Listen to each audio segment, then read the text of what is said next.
বাবা তোমার নাম কি? রাইসা। তোমার বয়স কত? 9। তুমি কোন স্কুলে পড়ো? লক্ষ্মীপুর টাউন সরকারি প্রাথমিক বিদ্যালয়। আচ্ছা রাইসান, তুমি কোন ক্লাসে পড়ো? আমি ক্লাস 4 এ পড়ি। তুমি কি ক্লাস 4 এর আমার বাংলা বই এর মোদের বাংলা ভাষা এই কবিতাটি পারো? হ্যাঁ পারি। তুমি কি বলতে পারবে আমাকে? হ্যাঁ। আচ্ছা বলো তো।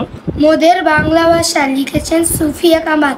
মোদের দেশের সরল মানুষ কামার কুমার জেলে চাষা, তাদের তরে সহজ হবে মোদের বাংলা ভাষা।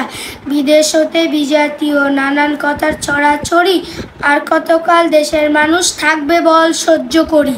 তোমার আবৃত্তি অনেক সুন্দর হয়েছে। এই অধ্যায় থেকে আমি তোমাকে আরো কিছু প্রশ্ন করতে চাই।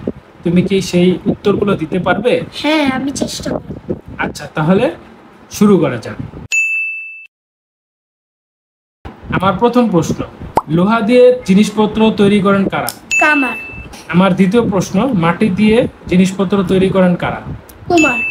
আমার তৃতীয় প্রশ্ন, যার অনেক জ্ঞান আছে তাকে কি বলা হয়? জ্ঞানী। আচ্ছা রাইসান, তুমি কি তোমার বইয়ের আবোল তাবোল কবিতাটি পারো? হ্যাঁ পারি। তাহলে আমাকে বলো। আবোল তাবোল। সুকুমার রায়। ছুটলে কথা তামাইকে, আজকে টাকায় আমাইকে, আজকে আমার মনের মাঝে দায়দা পাদাপ তাবলা বাজে, রাম কথা খট গেছাং গ্যাচ, কথায় কাটে কথার প্যাচ, গনিয়ে এলো ঘুমের ঘোর, গানের পালা সাঙ্গ মোর। আজকে এ পর্যন্তই। আপনাদের যদি আমার ভিডিওটা ভালো লেগে থাকে তাহলে লাইক, সাবস্ক্রাইব, কমেন্ট, শেয়ার করে আমাদের সাথে থাকবেন। ধন্যবাদ সবাইকে। আসসালামু আলাইকুম।